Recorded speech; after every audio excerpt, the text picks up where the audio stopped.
Hello, and welcome back to the Record of Arms. I'm your host, Mark7, and I'm sorry for the lack of uploads lately. I've been moving to a new house and selling my old one, so that's been taking up a lot more of my time than I thought it would.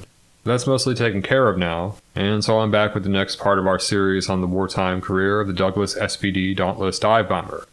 Last time we took a look at some of the actions of the Navy and Marine SBD units in the Solomon Islands following the fall of Guadalcanal in February 1943. Today we'll continue the story as the American forces push northeastwards towards the center of Japanese air and naval power in the region, Rabaul, on the island of New Britain. Sources that I used in preparation of this video can be found as always in the description, along with a link to my Patreon if you'd like to help support the show. That being said, let's get back into it. During the month of August 1943, about 50 Dauntlesses were on hand in American units based on Henderson Field on Guadalcanal. Two Marine squadrons, VMSB 141 and VMSB 234, were stationed there. Another Marine squadron, VMSB 132, also flew a mission from here during this month. Navy Dauntlesses included 6 that stayed behind when the orphaned VB-12 left the Solomons on the 1st. Navy planes would operate from the land bases here, often as detached parts of other units, throughout the latter half of the year. By the end of the year, 3 Navy squadrons flying SBDs would be based here, 2 of which were composite formations flying both Dauntlesses and Avengers. Operations against the Japanese in August were once more hampered by wide weather fronts bringing low cloud bases and heavy rains, brought in on the prevailing winds from the east and southeast. For example, a strike on Bougainville Harbor, launched on the 7th, was forced to turn back after encountering towering storm clouds over the Russell Islands that reached too high to be flown over and were too extensive to be flown around. Other attacks found the target area often covered by low clouds, ruling out a steep precision diving attack and limiting the SBDs to less effective glide bombing techniques. It was normal practice for 4 to 6 spare aircraft to accompany the strike force on the first part of their flight towards the target, fill places in the formation that might be left by SBDs forced to drop out due to mechanical or other difficulties. These spares would typically return to base once the raiding force had passed the Russell Islands area or a similar halfway point. At this point, the SBDs almost always were provided with fighter cover. The F-4F Wildcat fighters that the Navy had began the campaign using were giving way to the much more effective F-6F Hellcat and F-4U Corsair. Normally, the SBDs were joined in their attack by a force of between 12 and 24 Grumman TBF Avenger torpedo bombers. In the ground attack configuration, these latter planes carried bombs and employed glide bombing tactics. In attacks on airfields or similar installations, dive bombers would engage at pinpoint targets such as anti-aircraft gun positions, while the Avengers, with their larger but less accurate payloads, hit runways, aircraft parking areas, or buildings. Bombing runs were usually accompanied by strafing, which is often continued in repeated low-level passes. On close support missions, in proximity of friendly troops, the SBD pilots followed the yard-per-pound rule. This decreed that the minimum distance a bomb could impact safely from friendly forces was 1 yard per pound of bomb weight. Thus, 100-pound anti-personnel weapons could be landed 100 yards from Allied soldiers, 500-pounders 500 yards away, and so on. In some circumstances, however, even half-ton weapons were sometimes dropped on targets much closer than this. More often than not, the flying weather was poor in August, and dive bombers found good conditions to be uncommon. Despite this, 16 of 17 missions launched were successfully carried out, the attack on Bougainville on the 7th being the only one forced to abort due to weather. During these missions, 1,162 flying hours were logged on 382 individual flights. In the course of the month, 276 1,000-pound, 63 500-pound, and 116 100-pound bombs were expended, along with almost 24,000 rounds of machine gun ammunition. In addition, miscellaneous assignments were undertaken, such as ferry flights, photo recon sorties, artillery spotting, practice dives and test flights, as well as short flights meant to familiarize new pilots with the surrounding area. Despite the often abysmal flying weather, there was only one day in August when the SBDs were not in the air over the Solomons. The month started with a strike by 11 Dauntlesses and 18 Avengers on the 1st, targeting enemy shipping off of Tonelay Harbor on the southern coast of Bougainville.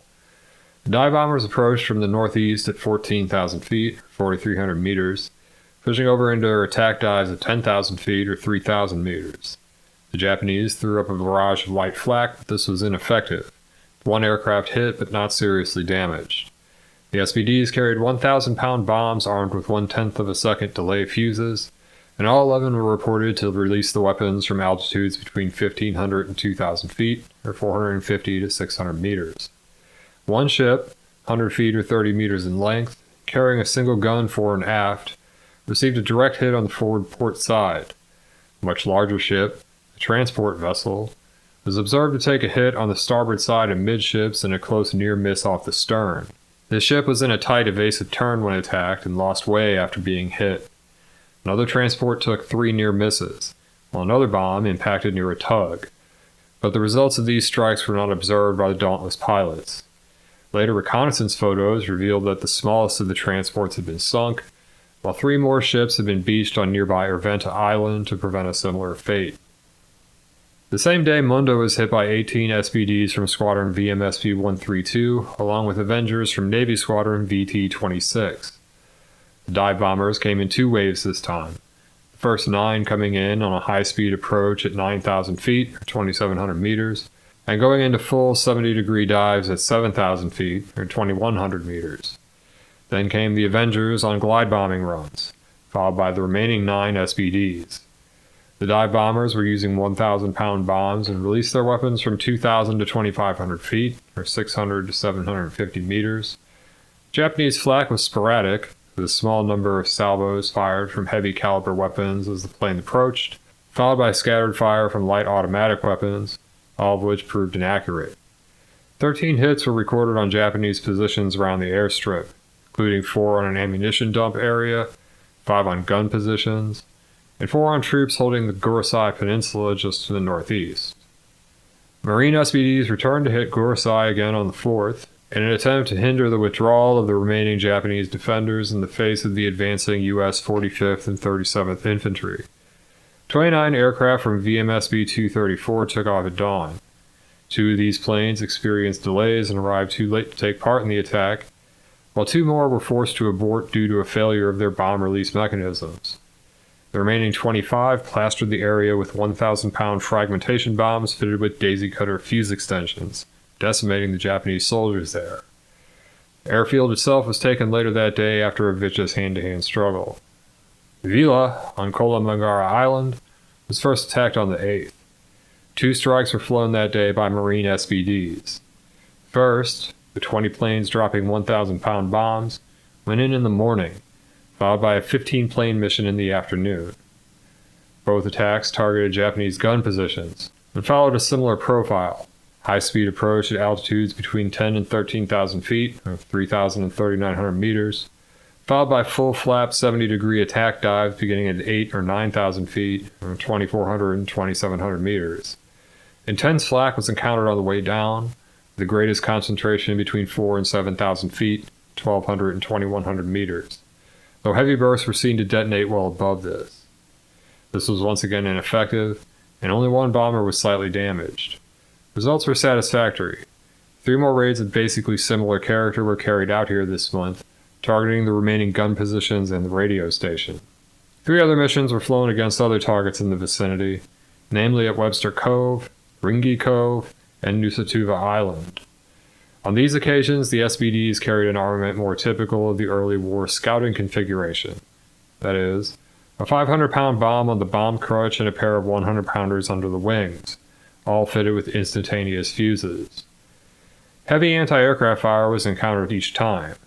It was somewhat more effective, and a total of 9 planes were damaged in these 3 raids, with 2 Marine airmen receiving minor wounds from shrapnel. All in all, 212 sorties were flown against the Vila area in August. The 8th also saw the first attack against Ricotta Bay, which is situated on the north coast of Santa Isabel Island. 26 planes attacked the Japanese shore installations here, most carrying 1,000-pound daisy cutters, but some armed with 500-pound daisy cutters and a pair of 100-pounders. The SBDs came in at 10,000 feet, 3,000 meters, and dove from 8,000 feet, or 2,400 meters, pressing their dives down to as low as 300 feet, or 90 meters, before releasing. Though 2 gun positions were observed here, no anti-aircraft fire met the raiders. The target area was covered with bomb hits, but no specific observations of effects were made. On the way out, one of the SBDs developed trouble with its propeller and had to ditch in the sea off the southeastern coast of the island. The two crewmen were unharmed and picked up by indigenous craft, conveyed to an Allied coast watcher station nearby. This day was a busy one for the dive bombers, as another strike was flown against artillery positions on the southern tip of Baanga Island, which is off the western coast of New Georgia. Heavy weather hampered the dive bombers on this mission. 17 took off in heavy rain and with very poor visibility. Cloud deck lifted to about 6,000 feet or 1,800 meters in the vicinity of the target, and the SBDs made their attacks from this altitude. One of the SBDs had its bomb hang up and was unable to attack, but the other 16 were able to complete their dives, with 14 bombs falling in the target area and 2 splashing into the water just offshore. The dive bombers would attack the artillery here 3 more times on this day, including a mission by a pair of SBDs flown off the newly won field at nearby Munda, the first mission to be flown by Allied planes from this base since its capture.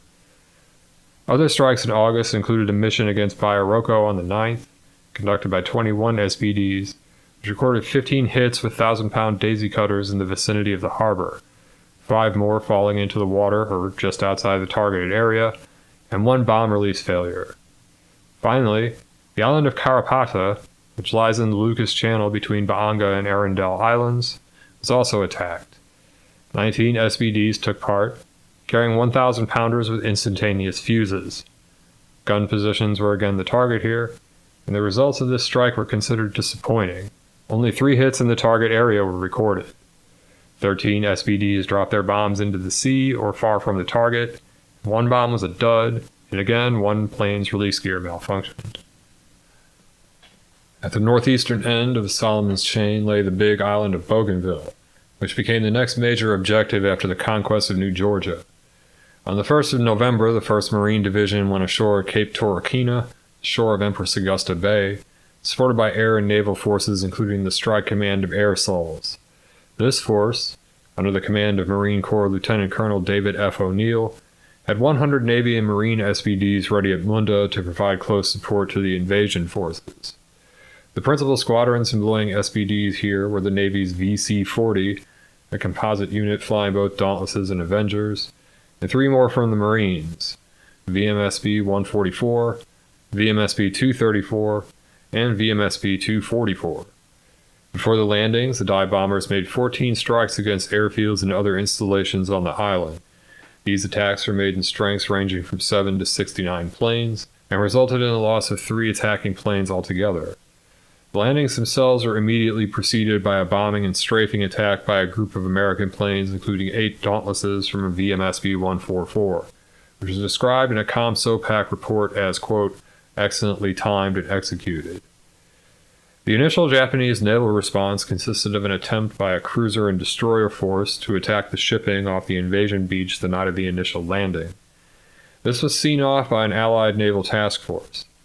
As might be expected, the Imperial Navy did not allow this setback to persuade them to allow the operation to proceed unopposed.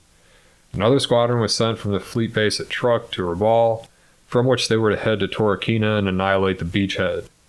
This force consisted of 1 light and 7 heavy cruisers, along with 4 destroyers under the leadership of Vice Admiral Takeo Kurita. Once at Rabaul, they were joined by 2 more light cruisers and a flotilla of 7 destroyers. The presence of this powerful squadron was known to the Americans, however, who determined to put an end to the threat it posed before they left the base. The major surface units available to Admiral William Halsey, American fleet commander in the Solomons, who had transferred to the Central Pacific to support the upcoming landings on Tarawa. The ships would have to be attacked by air. Raids by formations of B-25 Mitchell medium bombers, escorted by P-38 Lightning twin-engine fighters of the U.S. Army, the Royal Australian and Royal New Zealand Air Forces, had begun raids on the base in October. These are not the ideal weapon for this anti-shipping purpose. Thus would be conceived the Navy's first carrier air attack against Rabaul. In addition to the guns of the ships, the base here included multiple airstrips and heavy concentrations of flak. The instrument that Halsey would use was Task Force 38, under the command of Rear Admiral Frederick Sherman, which included the veteran fleet carrier Saratoga and the smaller carrier Princeton. During the overnight hours of the 4th and 5th, they steamed to a position 230 miles or 370 kilometers southeast of New Britain, from which they would fly off their planes for a dawn strike. Though poor weather hindered visibility, the task force was sighted by the enemy on their approach to the launch point. Luckily, the weather and American air cover from recently captured bases at Barracoma and Vella La Vella degraded the performance of the Japanese scout pilots, who failed to note the presence of carriers among the American ships as they dodged among the clouds. As a result, no attacks were launched from Rabaul against Task Force 38, and the American flyers were able to achieve almost total surprise. This is fortunate, for Admiral Sherman had gambled the safety of his command and set all 97 of his carrier planes against Rabaul, a maximum effort that left no fighters behind for defense against any Japanese counterattack. The attack force included 22 SBDs from squadrons VB3 and VS3. Crossing over the storm front that covered their approach, the American flyers found the Japanese ships in the harbor, refueling from the oiler Kokuyo Maru, unprepared for action and under crystal-clear skies. The resulting assault was considered one of the most effective carrier strikes of the entire war. The Navy pilots were ordered to disable as many of the ships as they could, rather than concentrating their bombs on a few ships to achieve sinkings. Among the heavy cruisers, the Maya, which was taking on fuel, took a direct hit down the smokestack and into her engine room, and was put out of action for the next 5 months. Mogami also took a direct hit and was badly damaged. The Tago was seriously damaged by 3 close near misses, while Takayo took 2 hits and had her sides opened up. She was observed to be taking on a heavy list as the raiding planes departed. The light cruiser Agano, which had led the initial naval counterattack in Empress Augusta Bay on the night of the landing, suffered a near miss which did her minor damage and put part of her anti-aircraft armament out of action. Her sister ship Noshiro also took minor damage, and narrowly avoided probable loss when the aerial torpedo that struck her proved to be a dud. 2 destroyers and a minesweeper were also disabled by bombs. About an hour after the Navy planes left, 27 B-24 Liberator heavy bombers from the 5th Air Force, escorted by P-38s, hit the harbor and the airfields ashore. Of the major Japanese threats, the heavy cruisers, only 2, the Suzuya and the Chikuma, were fit for action after the raid. Thus, even though none of the ships were sent to the bottom, Kurita's squadron was effectively eliminated as a threat to the landings on Bougainville. American losses amounted to 10 planes of all types. For this price, the Japanese naval presence in the Solomons was all but eliminated. Fearing more carrier strikes, the ships of the battered squadron limped back to Truk the next day, though the light cruisers Agano, Yubari, along with some destroyers, remained there. A counterattack was launched by the Japanese late in the afternoon, using 18 B-5N Kate torpedo planes. These failed to find the carriers but did encounter 2 landing ships, the LCI-L-70 and the LCT-68, escorted by the patrol torpedo boat 167, returning to the Bougainville area from the Treasury Islands. In a series of attacks lasting a quarter of an hour, the Japanese planes lost 2 of their own number to no effect.